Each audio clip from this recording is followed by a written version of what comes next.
প্রতিবেশী কাকে বলে? বলেন, 1 নাম্বার পয়েন্ট, প্রতিবেশী কাকে বলে। 2 নাম্বার, কতটুক সীমানা জোরে প্রতিবেশী। 3 নাম্বার, হক কি। সংক্ষেপে বলে শেষ করব, হুজুর যেহেতু চলে আসছে। 1 নাম্বার, প্রতিবেশী কাকে বলে। আল্লামা সাঈদ আরসালান, আরবের বিখ্যাত লেখক, তার একটা কিতাব আছে আল জার মাফহুমুহু ওয়া হুকুকুহু ওয়া আহকামু। ওই কিতাবের মধ্যে নিয়ে আসছে প্রতিবেশী কাকে বলে। হুয়া মান জাওয়ারাকা জিওয়ারান শারঈয়্যা, বৈধভাবে, আইনগতভাবে আপনার পাশে যিনি বসবাস করে সে আপনার প্রতিবেশী। সে আপনার কি? শুধু বাসস্থানের দিক থেকে নয়, শুধু বাসস্থানের দিক থেকে নয়, আপনারা এই মাহফিলে যারা যেখানে বসছেন, আপনার ডান বাজুর লোকটা আপনার প্রতিবেশী, বাম পাশের লোক আপনার প্রতিবেশী, সামনে পিছনের লোকটাও আপনার প্রতিবেশী। আল্লাহ কোরআনে বলছে ওয়াসসাহিবি বিল জাম, তোমার পাশের লোকটাও তোমার প্রতিবেশী। সুবহানাল্লাহ বলেন।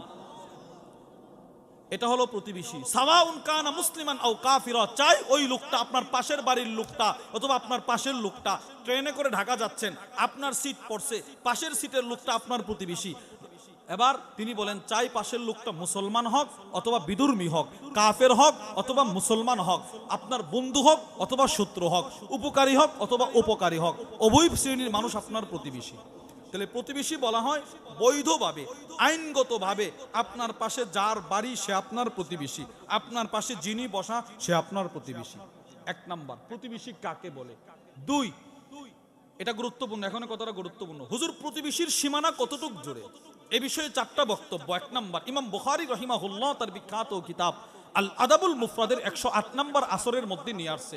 হাসান রাদিয়াল্লাহু তাআলা আনহুকে প্রশ্ন করা হলো প্রতিবেশীর সীমানা কতটুক। তিনি বলেন 40 দারা, আমার ঘরের সামনে থেকে 40টা ঘর আমার প্রতিবেশী, আমার ঘরের ডান দিক থেকে 40 ঘর আমার প্রতিবেশী, আমার ঘরের পিছন থেকে 40 ঘর আমার প্রতিবেশী, আমার ঘরের বাম দিক থেকে 40টা ঘর আমার প্রতিবেশী।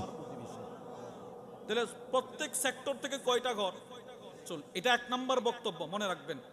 2, তাফসীর কুরতুবীর মধ্যে হযরত আলী ইবনে আবি তালেব রাদিয়াল্লাহু তাআলা আনহু থেকে বর্ণিত, তিনি বলেন প্রতিবেশীর সীমানা কতটুক। তিনি বলেন মান সামিআন নিদা ফাহুয়া জারুক, তুমি উঁচু কণ্ঠে একটা আওয়াজ করছো অথবা আপনি আপনার ঘরে এমনিতেই পরিবারের পারিবারিক কথা বলতেছেন, এই কথাটা যতটা ঘরের মানুষ শুনবে প্রতিটা ঘর আপনার প্রতিবেশী। 3 নাম্বার যে সীমানাটা, এটা আমার কাছে খুব পছন্দ হয়েছে। 3 নম্বর খুব সুন্দর। সেটি কি?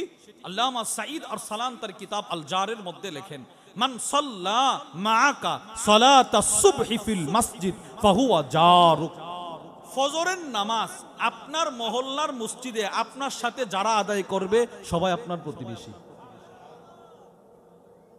কত সুন্দর সংজ্ঞাটা দেখেন তো। এইটা যদি ধরেন প্রতিবেশীর সীমানা, তো প্রতিবেশী বাড়বো না কমবো? কমবো। আরে অনেক কমে যাবে তো। ফজরের নামাজ কয়জন পড়তে পারে?